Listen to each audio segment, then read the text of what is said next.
अस्सलाम वालेकुम dear students, मैं आप लोगों को लीनियर अलजेब्रा के 11th लेक्चर में खुशामदीद कहता हूँ। आज हम डिस्कस करेंगे 11th lecture of linear algebra. तो उसमें सबसे पहले प्रॉपर्टीज़ ऑफ डिटर्मिनेंट्स, डिटर्मिनेंट की प्रॉपर्टीज़, क्रैमर रूल, ये आज हम डिस्कस करेंगे कि क्रैमर रूल क्या होता है और प्रॉपर्टीज़ ऑफ डिटर्मिनेंट्स क्या होती हैं ये। फिर उसके बाद chapter number 3 Euclidean vector space, ये डिस्कस किया जाएगा। वेक्टर स्पेस इन 2D यानी कि 2 space, vector in 3 space and n space vectors, norms और इसी तरह से dot product and distance in Rn, ये आज के टॉपिक्स हैं, ये डिस्कस किए जाएंगे। तो सबसे पहले determinant by using row reduction method, ये अभी हम डिस्कस करते हैं। सबसे पहले ये हमारे पास एक मैट्रिक्स है, इसका हम डिटर्मिनेंट फाइंड करना चाह रहे हैं। तो इसका डिटर्मिनेंट किस तरीके से फाइंड कर रहे हैं? रो रिडक्शन फॉर्म के ज़रिए से। We will reduced a to row echelon form which is upper triangular and then apply the theorem 2.1.2। तो फिर इसके बाद ये थ्योरम अप्लाई कर देंगे। तो सबसे पहले थ्योरम क्या था? थ्योरम की स्टेटमेंट ये थी कि हम कैसे जो है वो उसकी एवेल्यूएशन करेंगे। हम उसके कोफैक्टर को उसकी वैल्यू के साथ मल्टीप्लाई कर देंगे और -1 रेज़ टू पावर जो उसकी प्लेस है i प्लस जे, ये उसकी पावर में उसके उसके साथ लिख देंगे। तो सबसे पहले डिटर्मिनेंट ऑफ ए की फॉर्म में लिख दिया 0 1 5, इसी तरह से 3 -6 और 9 2 6 एंड 1। तो इस तरह से अब सबसे पहले हमने इस एंट्री को 1 बनाना है। रो एचेलॉन फॉर्म में, रो एचेलॉन फॉर्म में सबसे पहले लीडिंग एंट्री 1 करनी है। तो यहाँ पे हमारे पास 0 था, तो इसका मतलब है हमने इसकी दो रोज़ को इंटरचेंज कर दिया, फर्स्ट एंड सेकंड रो को इंटरचेंज कर दिया। By interchanging first and second row, तो सेकंड रो और फर्स्ट रो को इंटरचेंज करने से हमारे पास क्या हुआ कि इस तरह से 3 -6। और ये हमें पता है कि जब हम रोज़ इंटरचेंज करते हैं डिटर्मिनेंट में, तो इसका मतलब है कि माइनस साइन बाहर आ जाता है, और जब मल्टीप्लाई करके किसी में ऐड करते हैं तो वही का वही आंसर रहता है।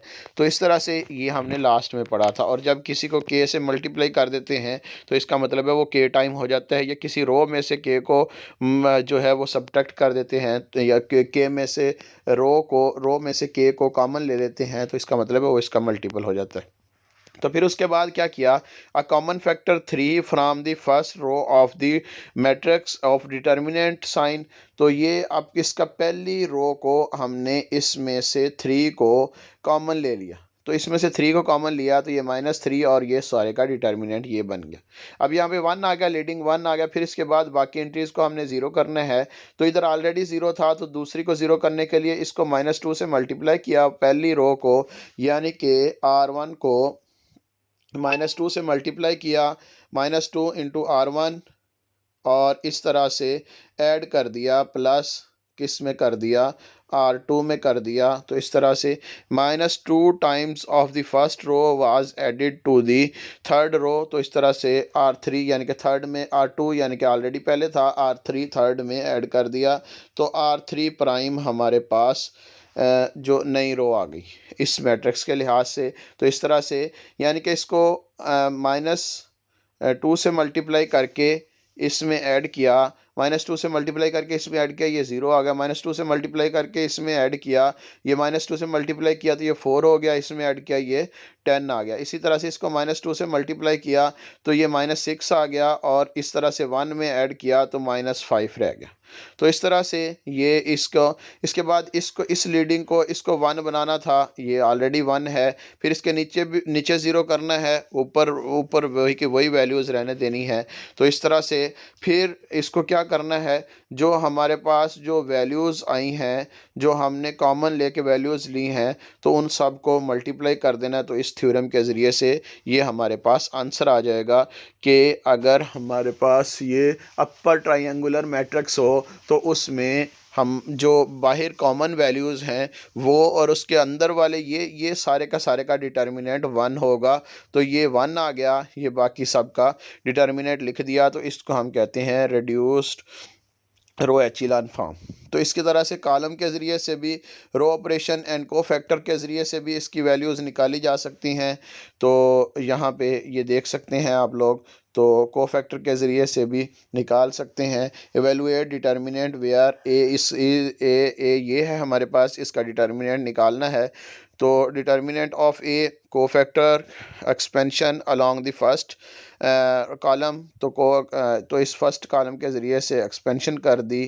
तो ये हमारे पास सबसे पहले ये 0 1 0 0, तो इस तरह से ये हमारे पास इसमें ज़्यादा ज़ीरोज़ थे, तो इसके ज़रिए से एक्सपेंड कर दिए। तो ये इसका हमारे पास डिटर्मिनेंट आ गया। तो ये एक्सरसाइज़ है आप लोगों के ज़िम्मे, ये आप लोगों ने करनी है। इसके बाद है जो डिटर्मिनेंट ऑफ के ए अगर निकालना हो, तो इसका मतलब है K raise to power n time, यानी कि के अगर सबसे मल्टीप्लाई हो रहा है जितने टाइम है, तो इसको हम के ए कह देंगे। Determinant of A plus B not equal to determinant of A plus determinant of B, तो इस तरह से ये अलग-अलग किस्म के बराबर नहीं होता, ये इसको देख सकते हैं यहाँ पे। तो इस तरह से ये चीज़ें, ये मल्टीपल जो है वो ये आप देख सकते हैं। ये डिटर्मिनेंट अगर लिया जाए, अगर दो रोज़ को किसी से मल्टीप्लाई करके ऐड किया जाए, तो तब तो हमारे पास पॉसिबल है। तो इस तरह से ये पॉसिबल है। डिटर्मिनेंट टेस्ट ऑफ इन्वर्टिबिलिटी, इन्वर्ट है या नहीं है, इन्वर्स है या नहीं है। तो इस तरह से अगर डिटर्मिनेंट 0 आ गया, इज़ नॉट इन्वर्टिबल, तो इन्वर्टिबल नहीं है। तो ये हमारे पास determinant of A into B जो के बराबर होता है, ए इंटू बी का डिटर्मिनेंट लिया जाए तो वो बराबर होता है determinant of A into determinant of B के। तो इसको वेरीफाई भी कर सकते हैं एग्जांपल से। एडजॉइंट निकालने के लिए कोफैक्टर सारे निकालने पड़ते हैं, ये लास्ट टाइम हमने देख लिया था। तो अभी आ जाते हैं क्रैमर रूल पर। क्रैमर रूल में सबसे पहले क्या करते हैं, हम x1 निकालने के लिए determinant of a1 divided by determinant of a करते हैं, और डिटर्मिनेंट x2 निकालने के लिए determinant of a2 divided by a करते हैं, और इसी तरह डिटर्मिनेंट ऑफ a। तो xn निकालने के लिए determinant of an divided by determinant of a ये करते हैं। तो b क्या होता है इसमें, b जो राइट हैंड साइड होती है उसको b कहते हैं। अब a1 कैसे निकालते हैं, a1 कोफिशिएंट मैट्रिक्स में यानी कि a मैट्रिक्स में पहले कॉलम को रिप्लेस कर देते हैं बी के साथ। अगर पहले कॉलम को रिप्लेस कर दिया जाए बी के साथ, तो A1 हमारे पास आ जाता है।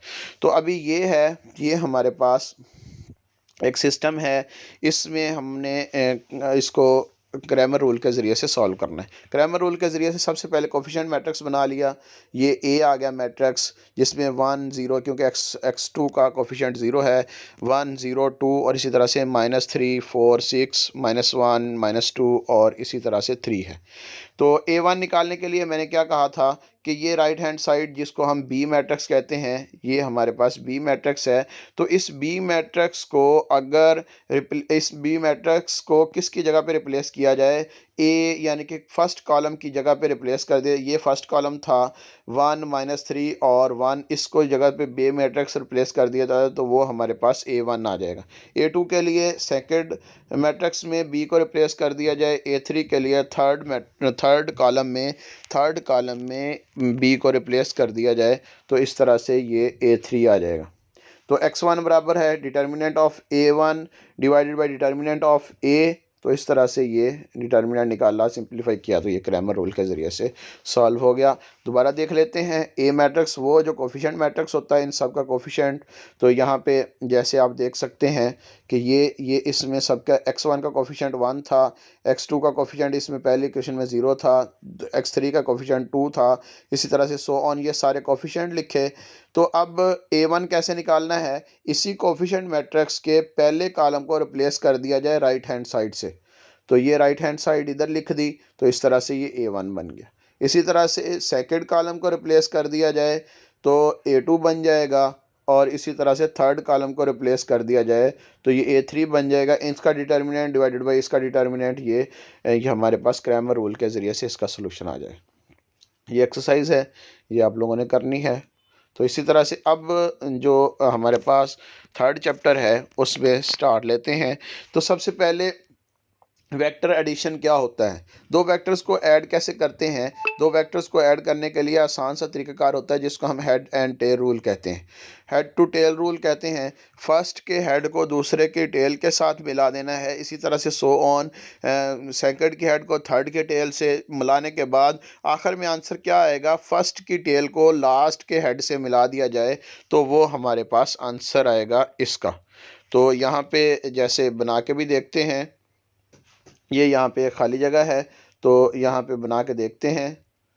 तो सबसे पहले जैसे कि ये एक वेक्टर है, इसी तरह से ये एक वेक्टर है। सपोज डैट कि ये एक वेक्टर है, एक ये वेक्टर है, इसका नाम ए है, इसका नाम बी है। तो ए और बी को ऐड करना है तो फर्स्ट को वैसे लिख लिया, बी फर्स्ट के हेड को, ये हेड था, इस दूसरे की टेल के साथ मिला दिया, ये आ गया बी, ये ए मैट्रिक्स आ गया, ये बी वेक्टर आ गया। तो अब इस तरह से मिलाते जाएंगे और फिर आखिर में फर्स्ट की टेल को आखिरी के हेड से मिला देंगे तो ये रिजल्टेंट ए प्लस बी आ जाएगा वेक्टर में हमारे पास। तो इस तरह से ये निकाल सकते हैं। तो ये हमारे पास, तो यहाँ पे A plus B position, so there initial point coincide to the terminal point and so on. इस तरह से टू वेज में हम इसकी एडिशन कर सकते हैं। तो ये हमारे पास हेड टू टेल रूल था। दूसरे में हम क्या करते हैं, इसके क्या करते हैं, कंपोनेंट्स फॉर्म में जो लिखा होता है 1,2 जिस तरह से लिखा हुआ है 2 स्पेस में, इसी तरह से 3, फर्स्ट कंपोनेंट को फर्स्ट में ऐड कर दिया जाए, सेकंड कंपोनेंट को सेकंड में ऐड कर दिया जाए। तो इस तरह से ये हमारे पास, तो we say that v plus W is the translation of v by W. तो ट्रांसलेशन है ये कहलाती है v की बाई w के लिहाज से, alternatively translation of w by v इसको कहते हैं। ये एडिशन इस तरह से लिखा जाता है, इसको हम ट्रांसलेशन बोलते हैं। तो ये रिपीट भी कर लेते हैं। यहाँ पे सबसे पहले terminal point of W and the resultant to the terminant of point of V translated to the direction of W। तो इस तरह से ट्रांसलेट हो जाता है direction of this W। The terminal point of V plus W is the point that results when the terminal point of W is translated in the direction of V by the distance equal to the length of V। तो इस तरह से ये इसका translate भी हो जाता है। तो इसको फिगर के ज़रिए भी नेक्स्ट देखते हैं। तो ये एक डेफिनेशन है छोटी सी। तो एन टुपल्स क्या होते हैं, एन टुपल हमारे पास ये होते हैं कि अगर एन पॉजिटिव इंटीजर हो हमारे पास तो ordered n tuple is a sequence of n real numbers. तो ये sequence of n real number कहलाती है। तो ये एन सारे में रियल नंबर लिख लें और एन पॉजिटिव इंटीजर्स हों, यानी कि एन टाइम लिख दिया जाए, पॉजिटिव इंटीजर टाइम्स लिख दिया जाए, तो ये हमारे पास एन टुपल्स कहलाता है। The set of all ordered n tuples is called n space and is denoted by R N. तो इसको R raise to power n यानी कि आर एन की शक्ल में लिखा जाता है, ये एन स्पेस कहलाती है। तो इसको, ये हमारे पास V1 V2 so on Vn, ये सारे के सारे ऑर्डर्ड एन टुपल कहलाते हैं। इसी तरह से ये कंपोनेंट फॉर्म्स में अगर ज़ीरो वेक्टर को लिखा जाए तो 0,0 दो मरतबा आता है। अगर 3 स्पेस में लिखा जाए तो 0,0,0 ये इस तरह की फॉर्म में आता है। और अगर 4 स्पेस में लिखा जाए 0,0,0,0 तो इस तरह से ये हमारे पास आ जाएंगे। तो ये हम एन टुपल्स कहलाते हैं। तो इसके बाद है V और U is said to be equivalent कब कहलाएंगे, अगर सारे कंपोनेंट्स यानी कि first component corresponding to first component equal हो, second component corresponding to second component and so on, ये सारे के सारे क्रॉसपोंडिंग कंपोनेंट्स इक्वल हों तो इसको हम कहते हैं कि ये इक्विवेलेंट एन टुपल्स हैं या वेक्टर्स इक्विवेलेंट हैं। तो इसके बाद है हमारे पास लीनियर कम्बिनेशन। इसका इन एन टुपल्स का लीनियर कम्बिनेशन कैसे बनाते हैं। W is equal to linear combination कहलाता है अगर ये R वेक्टर्स हैं, R टाइम्स वेक्टर हैं, नंबर ऑफ वेक्टर्स R हैं और इसी तरह से नंबर ऑफ कांस्टेंट्स हमारे पास या कोफिशिएंट्स अगर R ही हों, यानी कि K1 K2 सो ऑन के इस तरह से कि अगर पहले वेक्टर को पहले के कंपोनेंट से और दूसरे को दूसरे स्केलर से इस तरह से स्केलर से मल्टीप्लाई करते करते सो ऑन के आर स्केलर को वी आर वेक्टर के साथ मल्टीप्लाई करके ऐड कर दिया जाए तो इसको हम पूरे के पूरे कम्बिनेशन को लीनियर कम्बिनेशन कहते हैं। W is a vector in Rn is said to be linear combination of V1 V2 so on Vr in Rn if it is expressed in the form of W is equal to K1 V1 plus K2 V2 plus so on के are we are इस तरह की form में लिखे जा सकें। तो यहाँ पे K1 K2 ये सारे स्केलर्स होंगे और ये स्केलर्स कोफिशिएंट कहलाते हैं ऑफ लीनियर कम्बिनेशन। तो इस लीनियर कम्बिनेशन के स्केलर्स कहलाते हैं। In the case of R is equal to 1 अगर R 1 हो तो इस तरह से W is equal to K1 V1 तो इस तरह से कहलाता है। Is the linear combination of a single vector is just a scalar multiple of the vector. तो ये scalar multiple of the vector क्या होता है। अगर कोई पूछ ले कि linear combination of a single vector क्या होता है, is the scalar multiple of a vector कहलाता है। इसको scalar multiple of a vector कहते हैं। तो अब इस वेक्टर का हम नॉर्म या मैग्नीट्यूड कैसे निकालते हैं। नॉर्म या मैग्नीट्यूड निकालने का तरीकाकार होता है फर्स्ट कंपोनेंट का स्क्वायर प्लस सेकंड कंपोनेंट का square so on last component का स्क्वायर और स्क्वायर रूट। तो if v is equal to v1 v2 so on vn is a vector in Rn then the norm of v is also called the length of v or magnitude of v। तो इसको length of v भी कहते हैं या magnitude of v भी कहते हैं और norm भी कहते हैं norm of v। तो it is denoted as v और ये डबल ब्रैकेट के ज़रिए से इसको v norm पढ़ते हैं and defined as the formula v norm is equal to है v1 square plus v2 square plus v3 square so on v n square. तो इस तरह से और होल का स्क्वायर रूट। तो इस तरह से ये लिखा जा सकता है। इसके बाद है कैलकुलेटिंग नाम्स। नाम निकालने का तरीकाकार है यहाँ पे छोटा सा। तो ये हमारे पास वेक्टर था -3 2 और 1। ये R3 में वेक्टर है तो इसका नार्म -3 का स्क्वायर प्लस 2 का स्क्वायर प्लस 1 का स्क्वायर और होल का स्क्वायर रूट। तो ये इसका बराबर आ जाएगा 14 स्क्वायर रूट। तो इसी तरह से नॉर्म ऑफ दिस वेक्टर ये R4 का वेक्टर है तो इस तरह से ये इसका नॉर्म आ जाएगा। Our first theorem is the section generalization of Rn is following three families। तो इसमें सबसे पहले डिस्टेंस और नॉन नेगेटिव, ये हमेशा से जहन में रखें कि ये नेगेटिव नहीं हो सकता, ये नॉन नेगेटिव ही होगा। तो the zero vector is the only vector of length zero. तो सिर्फ एक ही वेक्टर ज़ीरो लेंथ का होता है जिसको हम कहते हैं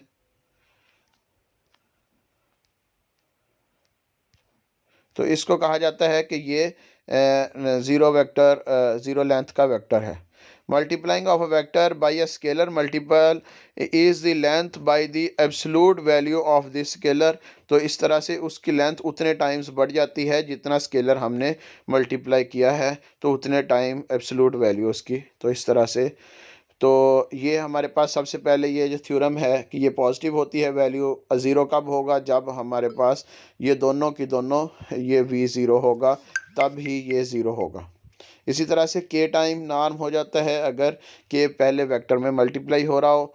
तो इसको आप देख सकते हैं v इज़ इक्वल टू हमारे पास वेक्टर है, अगर इसको देखें यहाँ पे इस v वेक्टर को इससे मल्टीप्लाई कर दिया तो k टाइम कर दिया, k स्क्वायर कॉमन आ गया। तो इस तरह से ये k absolute value into v norm ये इसके बराबर होता है। तो the process of multiplying non zero vector by a reciprocal of length of its length is obtained a unit vector called the normalising vector. Normalising vector क्या होता है, जिसमें हमारे पास मल्टीप्लाई करते हैं नॉन ज़ीरो वेक्टर को रेसिप्रोकल ऑफ इट्स लेंथ, इसके reciprocal से मल्टीप्लाई करते हैं और इसी के लेंथ से। तो ये कहलाता है नॉर्मलाइजिंग वी। तो दोबारा बताता हूँ, नॉन ज़ीरो वेक्टर का मल्टीप्लाई करते हैं नॉन ज़ीरो वेक्टर से by a reciprocal of its length. Reciprocal से और इसी की लेंथ के रेसिप्रोकल से अगर मल्टीप्लाई कर दें तो to obtain a unit vector it is called, तो इस तरह से।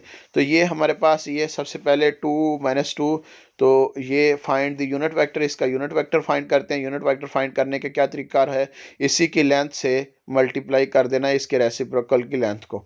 तो इससे मल्टीप्लाई कर देते हैं। 2 इसकी लेंथ पहले मालूम की, नॉर्म यानी मालूम किया, तो ये 3 आ गया, यानी कि 2 का स्क्वायर प्लस 2 का स्क्वायर और प्लस -1 का स्क्वायर। तो इस तरह से ये आ गया हमारे पास 2 का स्क्वायर प्लस 2 का स्क्वायर, 4 + 4 8 + 1 9 9 और स्क्वायर रूट ये 3 आ जाएगा। तो इसका 3 का रेसिप्रोकल 1/3 हो जाएगा। 1/3 को इसके वेक्टर के साथ मल्टीप्लाई कर देंगे तो ये हमारे पास ये इसका यूनिट वेक्टर आ जाएगा। तो ये यूनिट वेक्टर आ गया। इस प्रोसेस सारे को कहते हैं, इस सारे यूनिट वेक्टर फाइंड करने के प्रोसेस को नॉर्मलाइजिंग अ वेक्टर कहलाता है। तो इस तरह से इसको हम इंट्रोड्यूस करवा सकते हैं R2 में भी, R3 में भी। तो स्टैंडर्ड यूनिट वेक्टर्स कहलाते हैं पॉजिटिव एक्सिस में, and it is denoted by, तो इसको ऐसे डिनोट किया जाता है यहाँ पे ये 1 0 और इसी तरह से J होता है हमारे पास 0 1। तो अगर R3 में देखें तो ये हमारे पास I है 1 0 0 और इसी तरह से J है 0 1 0 and K is equal to 0 0 1। ये एलिमेंट, ये सारे के सारे unit vectors standard unit vector of this space, ये R3 स्पेस के यानी कि 3 स्पेस जिसको कहते हैं, इसके यूनिट वेक्टर्स कहलाते हैं। तो इस तरह से ये फाइंड किए जा सकते हैं। तो स्टैंडर्ड यूनिट वेक्टर्स ये इसी तरह से के अगर n हो तो n टाइम्स, यानी कि 0 0 0 1 0 0 0 0 सो ऑन, इसी तरह से E2 0 1 0 0 En E 0 0 0 1, ये इस तरह से होते हैं। इसके बाद है हमारे पास डिस्टेंस किस तरह से फाइंड किया जाता है, डिस्टेंस बिटवीन 2 वेक्टर्स। तो इस तरह से हमारे पास अगर 2 वेक्टर्स हों, u is equal to u1 so on un, और इसी तरह से v is equal to v1 so on vn, तो ये आर 2 पॉइंट्स इन rn, तो then we denote the distance by d of u v। तो distance from u to v इस तरह से लिखा जाता है, and it is denoted as distance from u to v is equal to norm of u minus norm of v। u minus v whole का norm इसके बराबर होता है। तो ये हमारे पास आ जाएगा u1 माइनस u2 होल का square plus u2 minus u3 u2 minus v2 whole का square plus on un minus vn whole का स्क्वायर और होल का स्क्वायर रूट, ये इस तरह से बराबर आ जाते हैं। तो इस तरह से ये हमारे पास आर एग्जाम्पल है, डिस्टेंस मालूम कर रहे हैं R4 के लिहाज से, तो ये 4 के लिहाज से ये आ जाएगा 1 3 - 2 और इसी तरह से 7 प्लस और इसी तरह से v ये है, तो 1 - 0 का स्क्वायर, 3 - 7 का स्क्वायर, इसी तरह से -2 - 2 का स्क्वायर और इसी तरह से 7 - 2 का स्क्वायर और होल का स्क्वायर रूट, ये इसके बराबर आ जाएगा। तो इस तरह से डिस्टेंस निकाल सकते हैं। फिर उसके बाद है डॉट प्रोडक्ट। तो if u and v be two vectors in R2 and R3, या R2 में है या R3 है में है हमारे पास, if theta is the angle between u and v, then the dot product of Euclidean inner product space, also called Euclidean inner product, and u of v is denoted as u dot v, इस तरह से लिखा जाता है। और u dot v बराबर होता है magnitude of u into magnitude of v cos theta, norm of u into norm of v, और साथ cos theta u is equal to 0 हो और v इज इक्वल टू 0 हो, तो we defined u dot v is equal to 0। तो इस तरह से ये डॉट प्रोडक्ट निकाल सकते हैं। u का नॉर्म इज इक्वल टू 1 है, v का नॉर्म ये है, तो इस तरह से ये निकाला, सिंप्लीफाई किया, ये थीटा था तो cos 45 निकाला। ये पिछले वाली एग्जांपल में जो हमारे पास फिगर 3.2.5 में है, तो इस तरह से निकाल सकते हैं। बहुत ही आसान सा काम है। अगर यूक्लिडियन स्पेस हमारे पास Rn हो तो u is equal to u1 so on un होगा, v is equal to v1 so on vn होगा। A are vectors in Rn, then dot product or Euclidean inner product of u is denoted at u dot v। तो इस तरह से ये होता है इसके बराबर।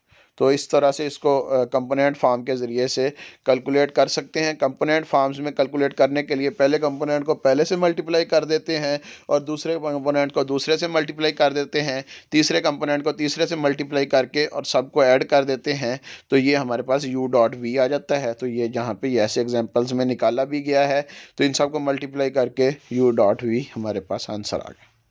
तो इसी तरह से u डॉट वी सिमिट्री होता है, यानी कि कम्यूटेटिव प्रॉपर्टी होल्ड करती होती है। इसी तरह से डिस्ट्रीब्यूटिव प्रॉपर्टी भी इसमें होल्ड करती है। तो और इसी तरह से होमोजेनिटी प्रॉपर्टी भी होल्ड करती है, यानी कि स्केलर मल्टीपल कर दें के ऑफ यू डॉट वी किया जाए या के इंटू यू डॉट होल का वी किया जाए, तो ये भी होल्ड करती है। और पॉजिटिविटी प्रॉपर्टी, यानी कि ये ग्रेटर दैन और इक्वल टू ज़ीरो होता है, वी डॉट वी ज़ीरो होगा जब वी ज़ीरो हो जाए। तो इस तरह से ये एक छोटा सा प्रूफ भी किया गया है, आप लोग इसको देख सकते हैं। तो ये एक्सरसाइज है इसकी 3.2। तो क्वेश्चन नंबर 1 to 15 आप लोगों ने करने हैं। ठीक है बेटे, थैंक्स एंड अल्लाह हाफिज़। आज तक के लिए इतना ही, दुआ में याद रखिएगा। Thanks and Allah.